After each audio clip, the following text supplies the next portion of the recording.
Shalom Bapak Ibu Saudara yang dikasihi Tuhan. Selamat malam. Kembali kita boleh beribadah dalam doa malam. Kita selalu senantiasa bersyukur kepada Tuhan. Kita masih diberikan kesempatan untuk kita boleh memuji dan menyembah nama Yesus malam hari ini. Dan kita mau siapkan hati kita untuk kita masuk lebih jauh dalam hadirat Tuhan. Kita mau berdoa. Bapak Ibu yang di rumah, kita akan berdoa bersama-sama. Terima kasih Tuhan, malam hari ini kami mengucap syukur.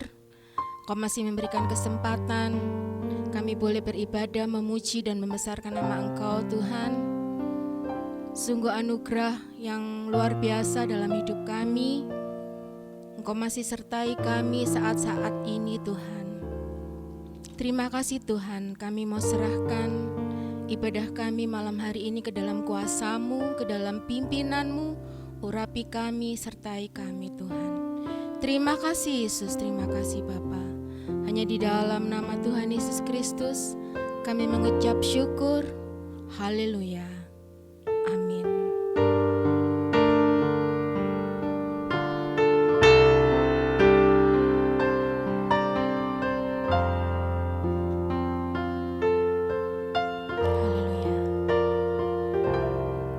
Sungguh Engkau tahu, tak ada yang tersembunyi.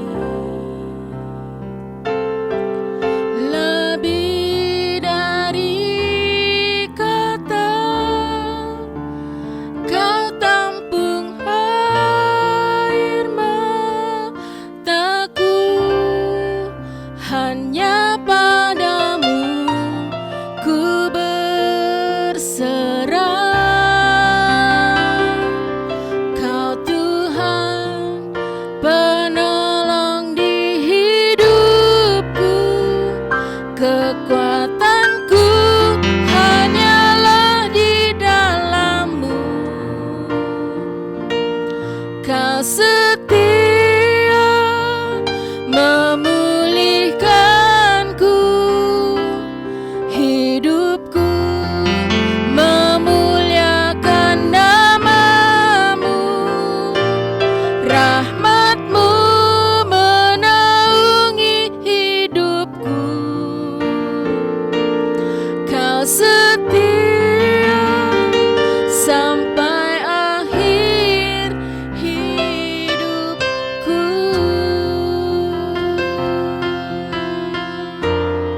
Haleluya. Sungguh Engkau tahu, tak ada yang tersembunyi. Lebih dari kata Kau tampung air mataku. Hanya padamu ku berserah. Kau Tuhan penolong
setia sampai akhir hidupku.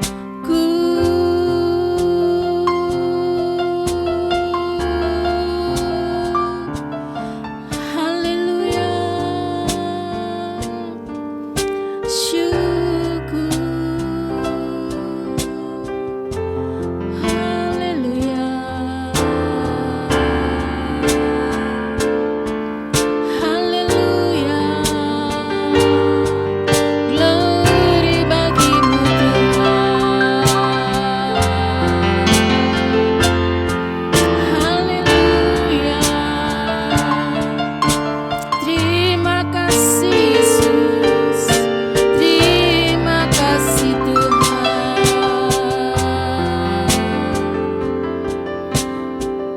Glory, haleluya, terima kasih, haleluya.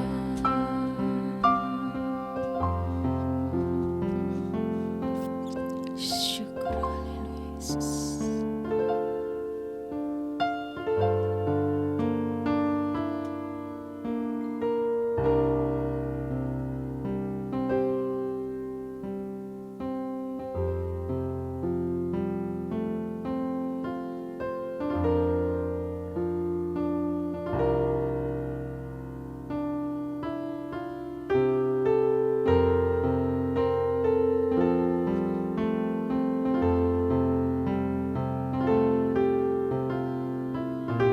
Engkau senantiasa beserta dalam kehidupan kami Tuhan. Tanpa pimpinan-Mu Tuhan, kami tidak mau berjalan Tuhan. Tanpa kasih karunia-Mu Yesus, kami tidak mau berjalan Tuhan. Pimpin senantiasa langkah kami setiap waktu Tuhan. Terima kasih Yesus. Bila Engkau tak besertaku,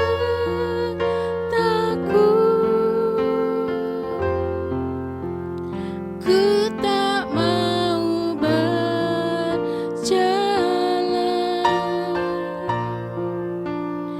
Ku perlu Tuhan, pimpin langkahku dengan kasih karunia-Mu.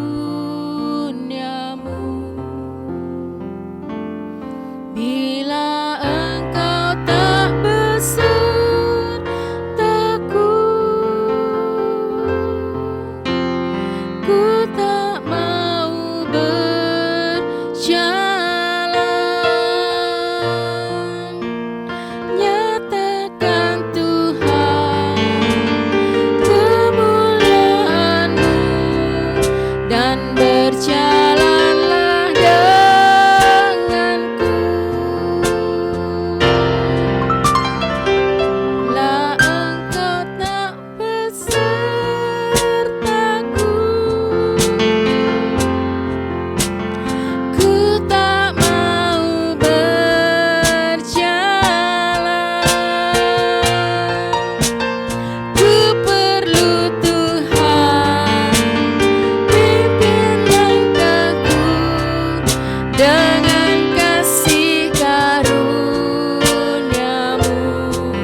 berjalanlah denganku, nyatakan Tuhan kemuliaan-Mu, dan berjalanlah denganku.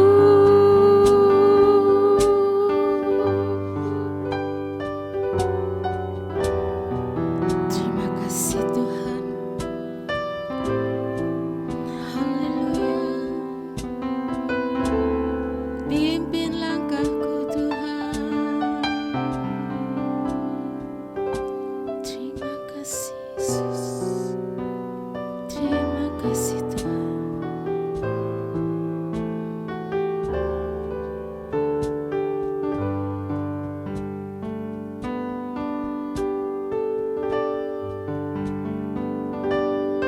Ku sembah, haleluya. Yesus.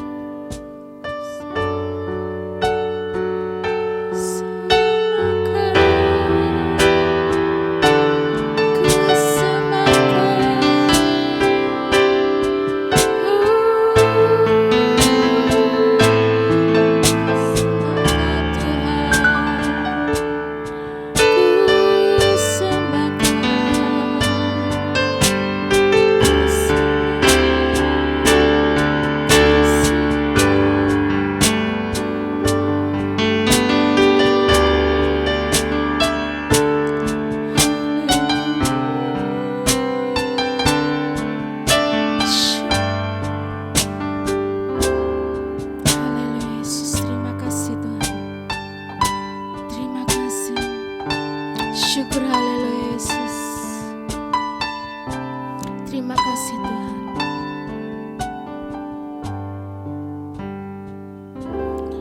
Ku sembah Kau Tuhan, ku mengangkat tanganku, Kau ajaib bagiku.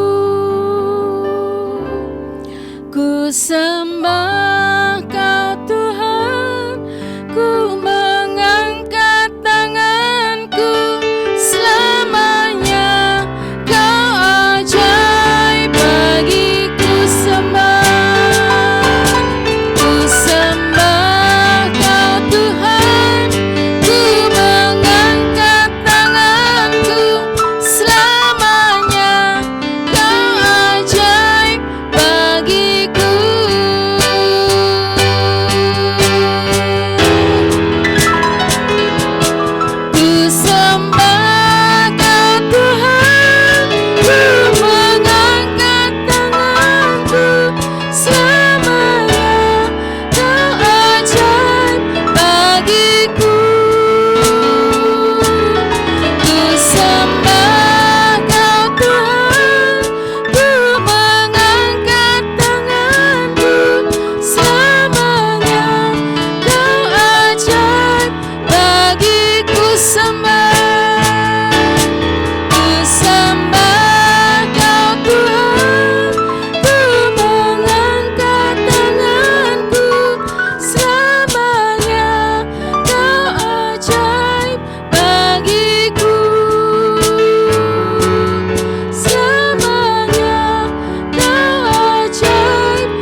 akan masuk dalam firman Tuhan, kita mau siapkan hati kita.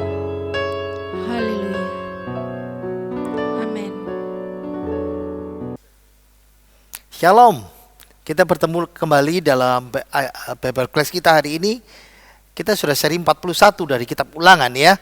Ayo kita ingat lagi latar belakang kitab Ulangan. Dimulai dari kitab Kejadian, bangsa ini telah dipilih oleh Tuhan. Ini kata kuncinya pilihan. Kata kunci kitab Keluaran adalah penebusan. Setelah dipilih, bangsa ini ditebus dari Mesir dengan kemah tabernakel yang lengkap. Kata kunci kitab Imamat adalah pengudusan, diinstruksikan dalam waktu 1 bulan untuk hidup dalam kesucian. Dan kata kunci Bilangan adalah persiapan, dan bangsa ini dipersiapkan untuk memiliki tanah perjanjian setelah melewati 40 tahun di gurun. Jadi keadaannya Musa akan meninggal, tidak boleh masuk tanah perjanjian, dan kitab Ulangan ini mencatat kata-kata terakhirnya di tahun strategis ini. Jadi para pendengarnya, para pembaca aslinya adalah generasi Israel yang baru, bukan 40 tahun yang lalu keluar dari Mesir, tetapi generasi anak-anak dan cucu dari generasi Exodus itu, dan mereka mendengar 4 khotbah Musa. Nah, kata kunci kitab Ulangan adalah renewal, pembaharuan perjanjian Musa yang disampaikan 40 tahun yang lalu di Gunung Sinai. Ayat kuncinya kitab Ulangan pasal 6 ayat 4 dan 5. Dengarlah hai orang Israel, Tuhan itu Allah kita, Tuhan itu Esa. Kasihilah Tuhan Allahmu dengan segenap hatimu dan dengan segenap jiwamu dan dengan segenap kekuatanmu. Ulangan adalah pembaharuan perjanjian Musa. Walk Through the Bible mengatakan ini adalah duet run on me, duet. Karena mengulangi perjanjian pertama di Sinai, dan ini adalah ulangan. Nah, makanya disebut duet. Kita sudah sampai Ulangan pasal 7, minggu lalu pasal 6. Nah, pasal 7 itu adalah bagian, masih di bagian khotbah kedua Musa, ya, dan bagian dari eksposisi 10 titah itu. Oke. Rekapitulasi hukum di Horeb, kita sudah mempelajari 10 titah dengan 14 seri. Dan minggu yang lalu seri 40 kita belajar tentang bagaimana perintah untuk mengasihi Tuhan. Nah, hari ini pasal 7 itu adalah bagian dari Holy War, perang suci. Jadi sesudah mereka diberi 10 titah, lalu 10 titah itu dilandaskan supaya mereka belajar mengasihi Tuhan, dan sekarang ini mereka akan masuk tanah perjanjian dan mereka melakukan perang suci. Holy War, perang suci, itu perang yang dilakukan atas perintah ilahi, perintah Allah dengan tujuan keagamaan. Kita kalau dengar sekarang Holy War itu alergi ya. Nah, sebetulnya ada 3 agama monoteis melakukannya. Yang pertama orang Muslim, ya, orang Islam, namanya jihad. Saya membahas tentang Kristen. Kita pernah melakukannya dalam sejarah. Ya, orang Kristen melakukannya bukan dalam Alkitab, tapi dalam sejarah. Kesalahan sejarah dulu perang salib. Nah, sekarang ini kita bahas ini ya. Orang Yahudi melakukannya dalam penaklukan Kanaan. Ayo kita baca mulai pasal 7 ya. Ayat 1. Apabila Tuhan Allahmu telah membawa engkau ke dalam negeri kemana engkau masuk untuk mendudukinya, dan ia telah menghalau banyak bangsa dari depanmu, yaitu orang Het, orang Girgasi, orang Amori, orang Kanaan, orang Feris, orang Hewi, dan orang Yebus. 7 bangsa yang lebih banyak dan lebih kuat daripadamu, dan Tuhan Allahmu telah menyerahkan mereka kepadamu sehingga engkau memukul mereka kalah, dan haruslah kamu menumpas mereka sama sekali. Janganlah engkau mengadakan perjanjian dengan mereka, dan janganlah engkau mengasihani mereka. Janganlah engkau mengawin dengan mereka. Anakmu perempuan jangan kau berikan kepada anak laki-laki mereka, ataupun anak perempuan mereka jangan kau ambil bagi anakmu laki-laki, sebab mereka akan membuat anakmu laki-laki menyimpang daripadaku, sehingga mereka beribadah kepada Allah lain. Maka murka Tuhan akan bangkit terhadap kamu, dan ia akan memusnahkan engkau dengan segera. Tetapi beginilah kamu lakukan terhadap mereka. mesbah-mesbah mereka haruslah kamu robohkan, tugu-tugu berhala mereka kamu ramukan, tiang-tiang berhala mereka kamu hancurkan, dan patung-patung mereka kamu bakar habis. Nah, bicara tentang Holy War, perang suci, dalam kitab perjanjian yang dihasilkan di Sinai, hukum pertama ya, ingat ya, kitab ulangan ini kan pengulangan perjanjian Musa. Nah, kitab perjanjian dalam kitab Keluaran ada satu bagian di mana ada suatu rencana untuk menaklukkan tanah Kanaan dengan cara memusnahkan. Kenapa? Karena penyembahan berhala di sana. Nah, mari kita lihat sisi lengkap ya. Kalau kita memahami perang suci ini, orang selalu alergi. Kita lihat sisi lengkapnya di mata Tuhan. Masih ingat saya berkhotbah tentang kedaulatan Allah dan tanggung jawab manusia? Bukan yang seperti ini ya, bukan melawan, tapi yang ini. Gini, kalau kita runtut dari mulai kitab Kejadian, Nuh dulu pernah menyebutkan bahwa Kanaan itu terkutuk. Ya, ceritanya Ham, dia melihat ketelanjangan ayahnya, dan Nuh lalu bernubuat, engkau akan menjadi hamba Sem. Itu digenapi di sini. Kalau mau bicara keturunannya Nuh, daftar bangsa-bangsa di Kejadian pasal 10, Nuh kan punya 3 anak, Yafet, Ham, dan Sem. Nah, Yafet itu keturunan Kaukasus ya, sekarang orang Eropa. Sebagian orang India, kalau saudara mau lihat di India Timur, di utara di situ, ada beberapa kita lihat, makanya kenapa mukanya seperti orang Eropa seperti itu. Ya karena mereka keturunan Yafet. Tapi Ham itu orang Kanaan. Nah, ini yang dikutuk. Nah, ada orang Afrika, makanya orang Mesir itu kelompoknya Hamitik, keturunan Hamitik, dan sebagian orang Asia orang Hamitik. Nah, Sem, anak Nuh berikutnya, makanya disebut bangsa Semitik. Kenapa orang Israel disebut bangsa Semitik itu? Orang Yahudi dan sebagian orang Arab itu adalah keturunan Sem. Kalau kita lihat ya, Ham, Kanaan dikutuk. Ini dalam kitab Kejadian. Kita lari ke kitab Kejadian, kisahnya Abraham. Tuhan berjanji sama Abraham, kamu, keturunanmu akan memiliki negeri ini. Tapi tunggu dulu sampai genap puncak dosa orang Kanaan. Nah, itu sebabnya ketika Abraham sampai di negeri perjanjian, Abraham tidak memiliki negeri itu. Karena Tuhan berkata, tunggu orang Kanaan dikasih kesempatan, tapi di kemahatauan Tuhan tahu bahwa mereka tidak bertobat. Dan Tuhan tunggu 400 tahun. Dan sekarang ini saatnya ketika orang Israel mau masuk menyeberang tanah perjanjian, inilah saatnya mereka, orang Kanaan, dihukum.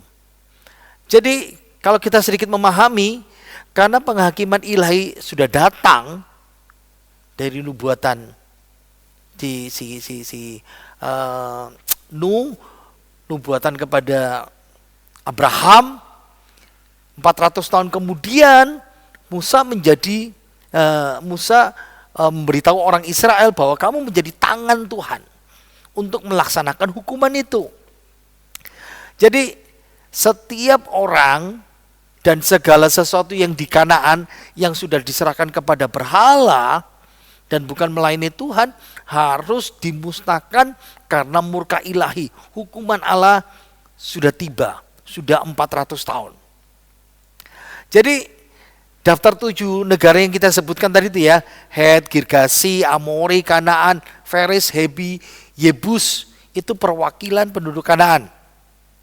Nah, Musa sudah dalam perjanjian pertama, Tuhan mendaftarkan cuma 6, kecuali orang Girgasi ya. Sama seperti. Nah, sekarang disebutkan sama persis. Kalau kalau kita melihat Hewi, Amori, Yebus itu keturunannya Kanaan. Oke, kita teruskan ya. Jadi inti dari Ulangan pasal 7 itu adalah orang Israel dipakai sebagai alat Tuhan untuk menghukum semua bangsa yang ada dalam perbatasan Kanaan itu. Makanya perintah suci ini untuk menghancurkan secara total pria, wanita, anak-anak yang seringkali dianggap tidak etis pada masa sekarang ini. Masa Allah membunuh? Masa Allah yang penuh kasih membunuh seperti itu? Tapi harus diingat ya, apa ya? Yang pertama, mereka layak dihukum karena dosa mereka. Tadi itu Tuhan sudah tunggu 400 tahun. Nah, kalau kita lihat studi tentang agama, sastra, arkeologis, orang Kanaan itu budayanya rusak sekali, total. Nanti saya tunjukkan ya contoh-contohnya. Yang kedua, 400 tahun mereka bertahan. 400 tahun mereka bertahan dalam kebencian mereka kepada Tuhan. Nah, ada orang tanya, loh kalau mereka bertobat seperti Niniwe gimana? Di satu sisi, Alkitab menunjukkan kepada kita bahwa mereka nggak bertobat. Makanya dikasih kesempatan sampai 400 tahun dan sekarang sudah genap. Pertobatan sudah tidak mungkin lagi.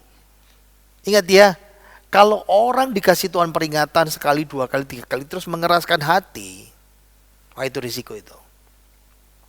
Tapi ingat, ada yang juga bertobat. Contohnya Rahab.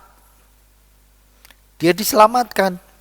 Jadi di satu sisi Allah juga sampai titik akhir melihat mereka dan mereka tidak bertobat. Ada Rahab di situ ceritanya. Yang ketiga, orang Kanaan itu jadi kanker moral. Maksudnya gini ya. Seperti kalau sudah lihat, nah kebetulan saya kemarin lihat di YouTube bagaimana proses kanker itu merasuki jaringan sel manusia, jaringan tubuh, pelan-pelan lalu menyebar seperti itu. Nah sama persis, kenapa Tuhan katakan kamu harus musnahkan. Bahkan kalau ada satu dari mereka masih hidup, anak saja, anak itu sudah merasuk. Dan kalau dibiarkan hidup seperti kanker, menyebarkan penyembahan berhala, amoralitas, dan itu menyebabkan kehancuran umat Allah. Ada yang berkata, mana buktinya? Ada terbukti. Hakim-Hakim pasal 2 ayat 13.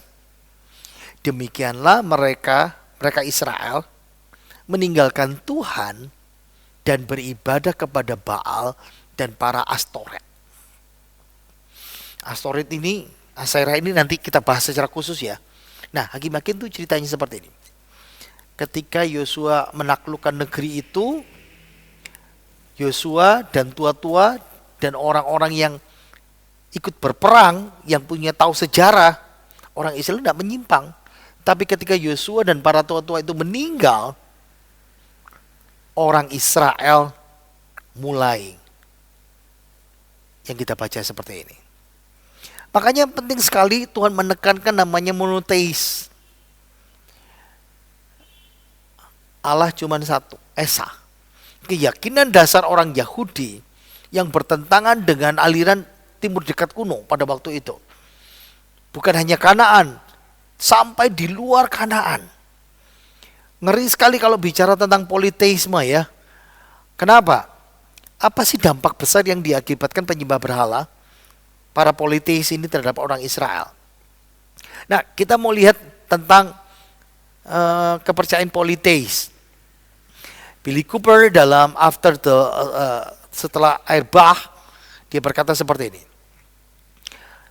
Yang luar biasa yang harus kita perhatikan bahwa penciptaan itu setiap dalam agama politeis, Allahnya penyembahan orang berhala ya. Mereka berkata, siapa yang menciptakan? Allah yang satu.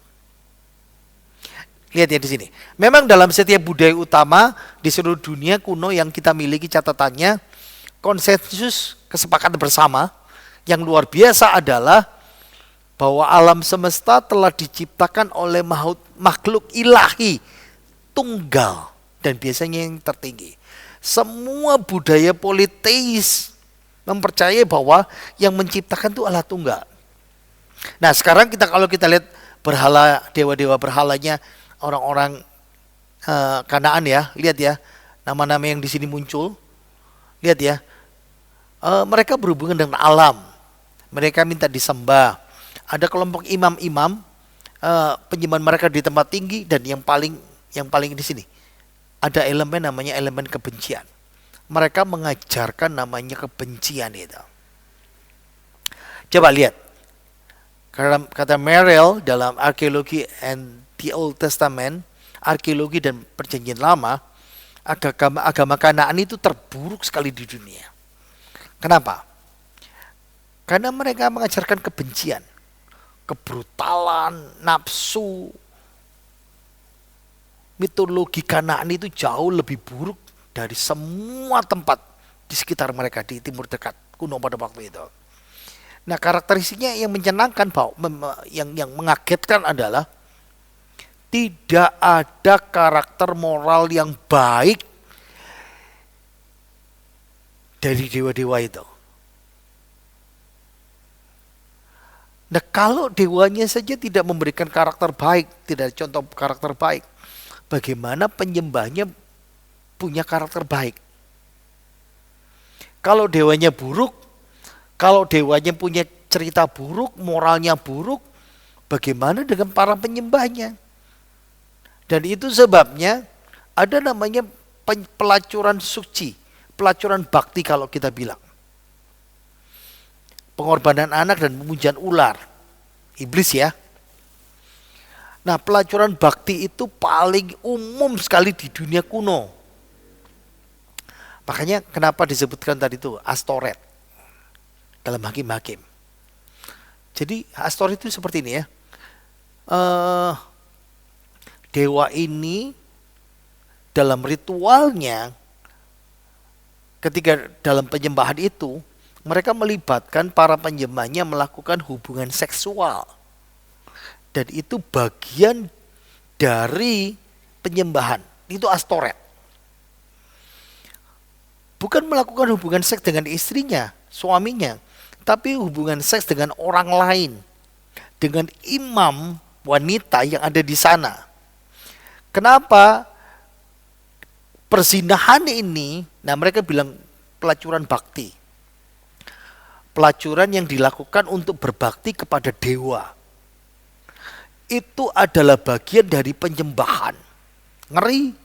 Itu tersebar di seluruh dunia. Bahkan di Indonesia ada namanya ritual seks yang ada di Gunung Kemungkus. Mau cari pesugihan, dan mereka melakukan hubungan seks dengan yang bukan pasangannya. Ini moralitas yang buruk sekali.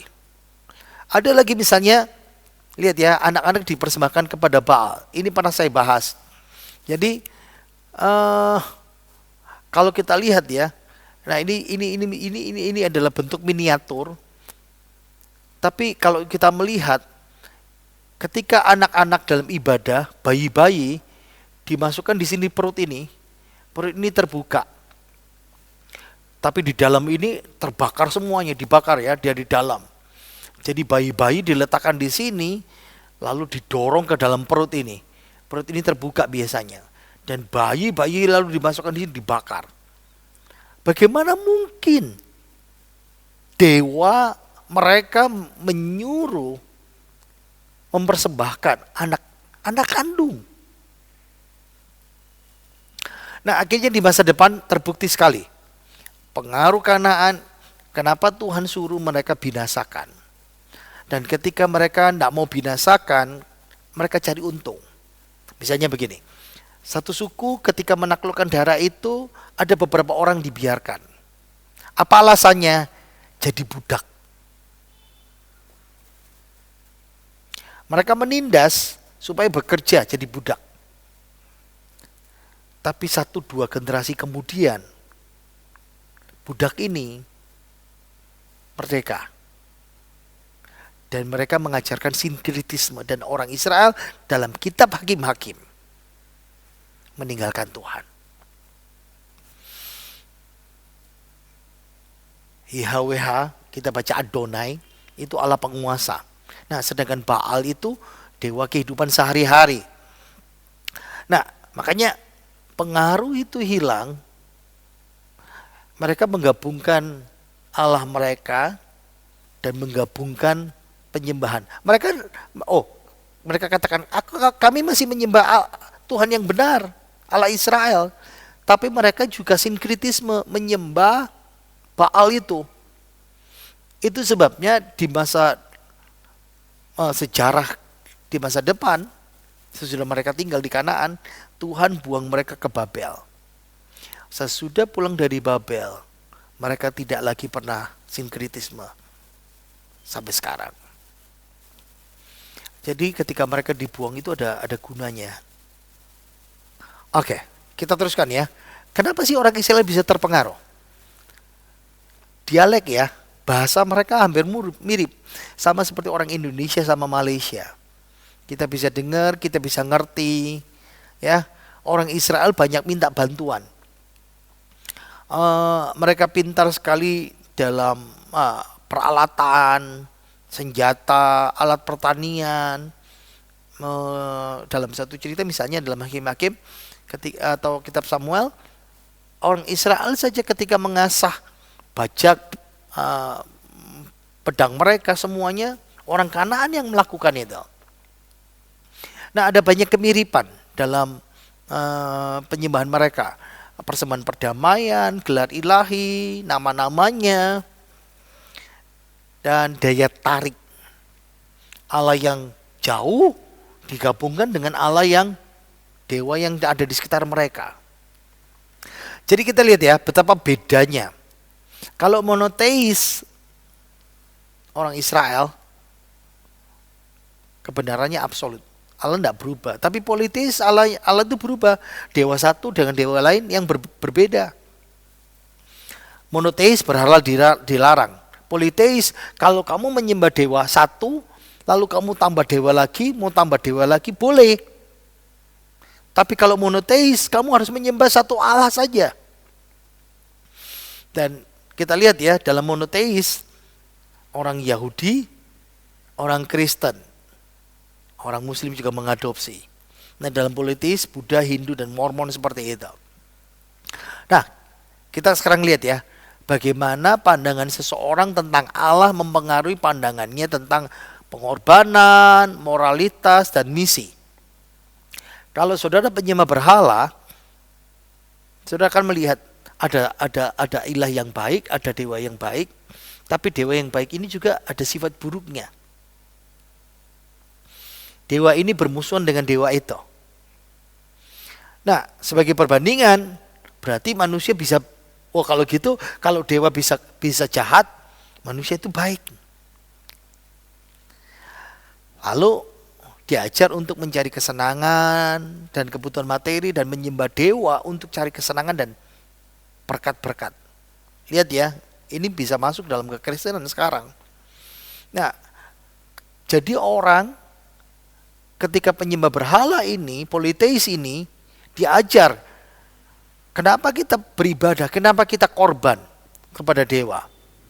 Dapat seks, dapat berkat, dapat makanan, dapat uang. Dan dewa setempat itu membuat mereka jadi kaya. Boleh diajar karena dewa ini membunuh dewa ini. Dewa ini membunuh dewa ini. Makanya mereka diajar, boleh membunuh supaya dapat kekayaan. Tapi kalau orang Israel diajar Allah itu kudus. Gak ada yang jahat dalam dirinya. Suci, sempurna. Itu sebabnya manusia dipandang berdosa. Lihat ya, beda gak? Beda sekali.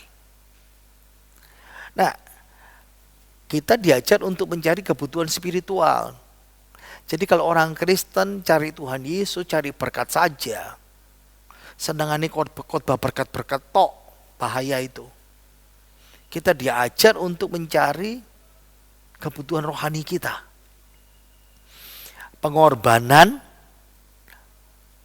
menebus dosa. Mendamaikan dosa kita, lihat ya. Karena manusia dilihat sebagai orang berdosa. Itu sebabnya kalau kita orang Israel kalau mereka berdosa, mereka diajar memberikan korban kepada Tuhan. Oke, kita teruskan. Allah itu mengampuni dosa. Lihat ya, beda. Itu sebabnya kenapa dewa itu dicari, karena membuat kaya. Misinya berkorban. Allah menyatakan dirinya dengan mengorbankan, sama seperti kita. Mengasihi saudara kita dengan berkorban. Kita teruskan. Kenapa Tuhan mengajarkan, menyuruh mereka membinasakan? Yang keempat, nanti di masa depan Tuhan Yesus akan datang kembali kedua kalinya.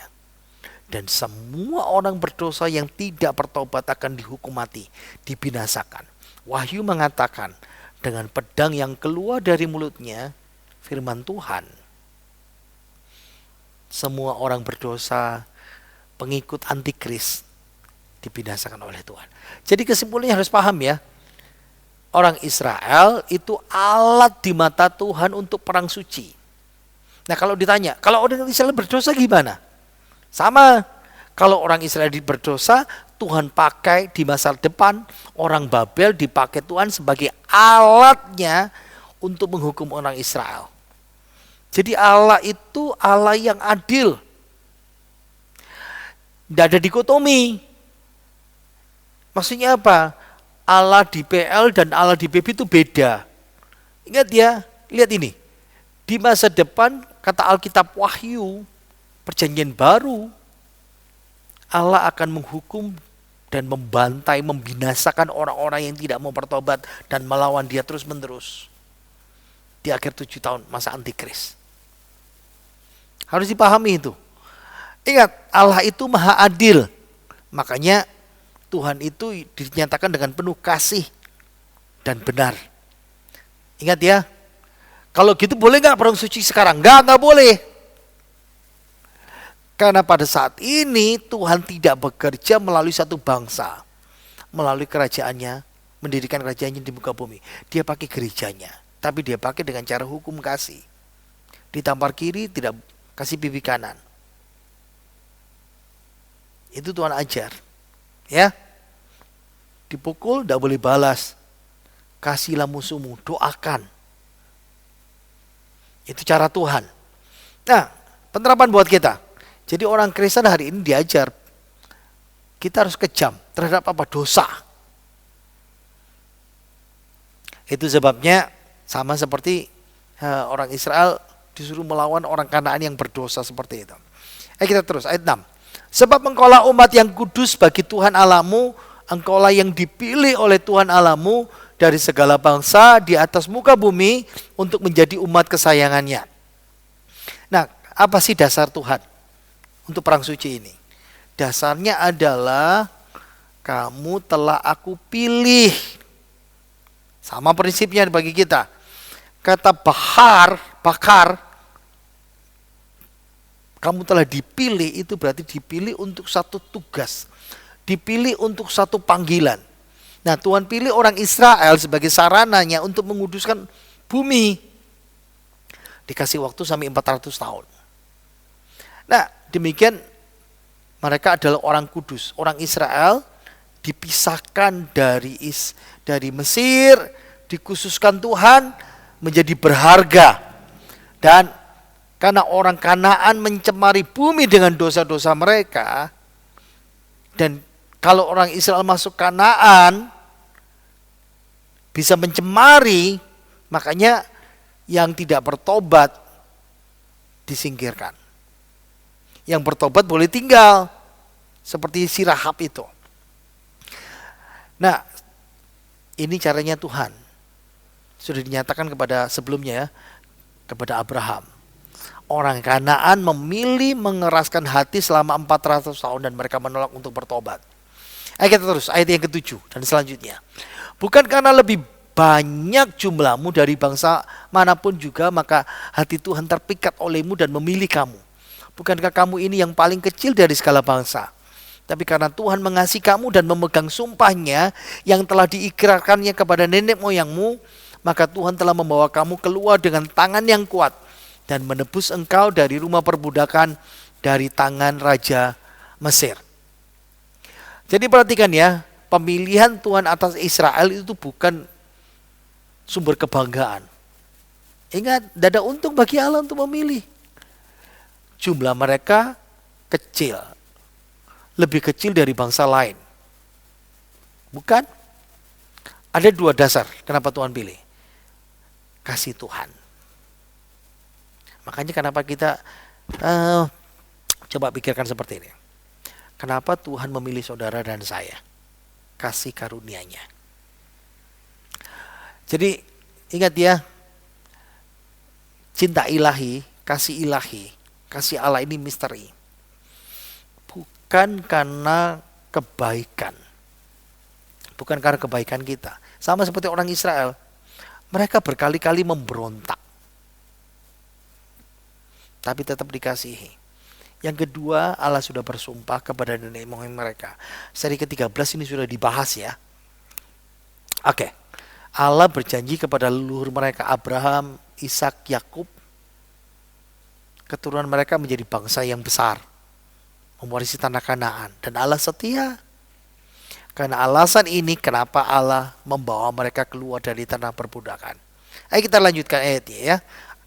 Sebab itu haruslah kau ketahui bahwa Tuhan Allahmu dialah Allah yang setia, yang memegang perjanjian dan kasih setianya terhadap orang yang kasih kepadanya dan berpegang pada perintahnya sampai kepada beribu-ribu keturunan. Tetapi terhadap diri setiap orang dari mereka yang membenci Dia, Ia melakukan pembalasan dan membinasakan orang itu. Ia tidak bertangguh terhadap orang yang membenci Dia, Ia langsung mengadakan pembalasan terhadap orang itu. Jadi berpeganglah pada perintah, yakni ketetapan dan peraturan yang kusampaikan kepadamu pada hari ini untuk dilakukan. Ada dua kesimpulan pilihan Tuhan dan penebusan Israel. Yang pertama, Tuhan sendiri adalah Allah. Karakternya, Allah mampu mengendalikan sejarah, membangkitkan bangsa, dibawa keluar dari Mesir.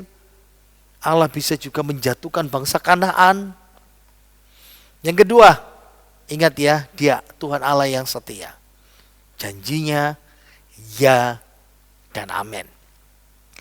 Sampai kepada beribu-ribu keturunan, itu berarti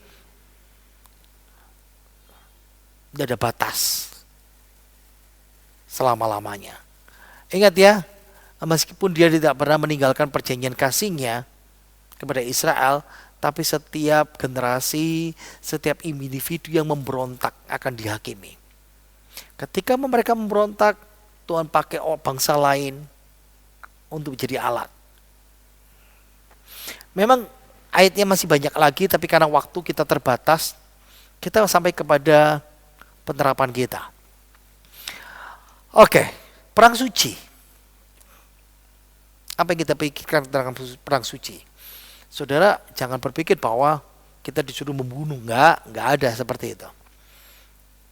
Ingat ya, tadi itu saya bicara tentang perang suci kita yang paling utama sekarang adalah perang melawan dosa. Ada satu ilustrasi kisah nyata, ada seorang perempuan, saya kasih nama samaran saja ya, Hawa. Hawa ini dibesarkan di keluarga Kristen. Menghadiri gereja, bahkan setia di sekolah minggu, bahkan suruh menghafal ayat Alkitab. Wow. Dari kecil dia anak Hawa ini anak yang luar biasa. Ada pengakuan iman. Umur 9 dia terima Yesus. Dia gadis baik-baik. Banyak ayat Alkitab yang dia bisa hafal. Bahkan di sekolah minggu, di kebaktian remaja, pertanyaan-pertanyaan penting tentang ayat-ayat Alkitab dia paham sekali. Tapi latar belakang ini tidak membuat dia dicegah dari kecanduan. Ada namanya seks tunggal. Apa itu? Masturbasi. Wow. Kalau kita lihat ya, keluarga Kristen, keluarga baik-baik, pasti seks itu tabu sekali dibicarakan di rumah, di gereja. Jadi Hawa menganggap bahwa seks itu dosa dosa yang paling buruk. Pertama kali dia melakukan namanya dosa seks ini, dosa seks solo ya, masturbasi ini. Dia sudah mulai berpikir bahwa saya kehilangan cinta Tuhan. Waktu dia ikut retreat True Love Waits, ya, kalau cinta sejati itu bisa menunggu. Maksudnya bicara seperti inilah. Orang Amerika kan terbiasa melakukan hubungan seks sebelum pernikahan. Makanya kenapa disebut True Love Waits. Orang yang punya cinta sejati kepada Tuhan dan kepada orang yang dia kasihi, dia pasti mau menunggu, tidak mau melakukan hubungan seks sebelum pernikahan yang sah. Dia ikut retreat itu, tapi retreat itu hanya membahas kesucian, tidak bicara penebusan, kemurahan Tuhan bagi orang yang sudah jatuh dalam dosa, bagi orang yang sudah nggak suci lagi. Hawa semakin paham bahwa Tuhan benci sama dia, Tuhan nggak cinta lagi sama dia. Dia semakin terpuruk, semakin kecanduan dengan seks solo ini. Apalagi kalau dia lagi judek, apalagi dia lagi sumpek, dia lagi susah, kecanduannya makin dalam dan makin dalam, makin dalam. 10 tahun dia diikat. Sampai suatu ketika Tuhan membebaskan dia. Dia bicara kepada seseorang, tapi 2 kali sharing kepada hamba Tuhan itu semakin meningkatkan rasa malu, dosanya, putus asanya karena dia divonis, kamu orang berdosa. Dan ada jalan keluar. Coba cari, ada yang berkata, coba cari bantuan profesional. Dia tidak mendengar bagaimana kabar baik itu membawa kehidupan, membangkitkan kematian. Kebangkitan Yesus itu adalah harapan, kuasa yang bisa diterapkan dalam pergumulan hidup, dalam kehidupannya.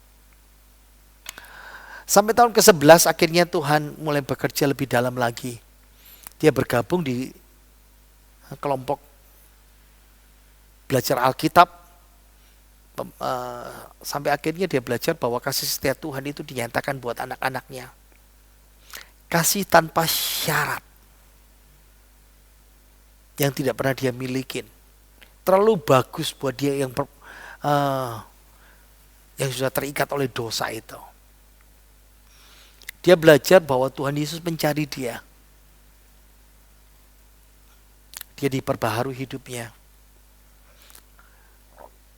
Hawa mulai mengenal Tuhan secara pribadi. Setiap minggu sampai tanggal 16 Januari 2012, terang Injil itu bersinar dalam hatinya. Yesus mau berdamai dengan dia. Yesus mau mengasihinya. Yesus mau mengampuninya. Yesus mau memulihkannya. Dia tahu bahwa Allah sudah mengampuni dia tahun ke-11 itu. Dia mulai tidak fokus kepada dosanya, tidak berfokus pada pergumulannya. Dia bahkan jadi berkat. Dia bisa bersaksi bahkan di gereja yang tabu, di mimbar. Kemerdekaan dalam Kristus membuat dia lebih berani dan menolong orang-orang yang sama seperti dia. Hawa belajar bahwa Allah itu Bapa yang mengasihi. Karunia-Nya tidak terbatas. Bapa itu mencurahkan kasih kepada orang-orang berdosa seperti dia. Dan banyak orang seperti Hawa bergumul, berperang terus 11 tahun melawan dosa itu. Hawa pun jujur berkata bahwa godaan kadang-kadang masih muncul dan dia bergumul. Dan selalu seperti itu. Tapi dia belajar bahwa dia diajar supaya Tuhan Yesus, aku bukan fokus kepada kecanduan, tapi aku fokus Engkau mengambil godaanku itu. Ajar aku lebih mengasihimu. Ajar aku lebih mengasihimu daripada kecanduanku. Mari kita berdoa. Bapa kami dalam sorga, kami bersyukur untuk hari ini, untuk kebenaran firman-Mu, yang kami pelajarin. Ada banyak hal yang kami tahu hari ini. Ada perang-perang suci yang harus kami lakukan, bukan melawan manusia, tapi melawan dosa Tuhan. Ada banyak hal yang kami pelajarin, dan kiranya kebenaran firman boleh menolong kami. Jadikan kami minggu depan untuk bisa belajar kembali bersama. Mari kita buka tangan kita, terima berkat dari Tuhan kita Yesus Kristus. Kiranya berkat damai sejahtera dari Allah Bapa kita, dan kasih sayang daripada Tuhan Yesus Kristus, dan persekutuan Roh Kudus berkati hidup kita, kesehatan kita, anak cucu menantu kita, usaha pekerjaan kita, toko kita, dan dalam nama Tuhan Yesus terima berkat ini. Haleluya. Amin. Tuhan berkati kita semuanya. Jangan lupa memberikan persembahan kepada Tuhan.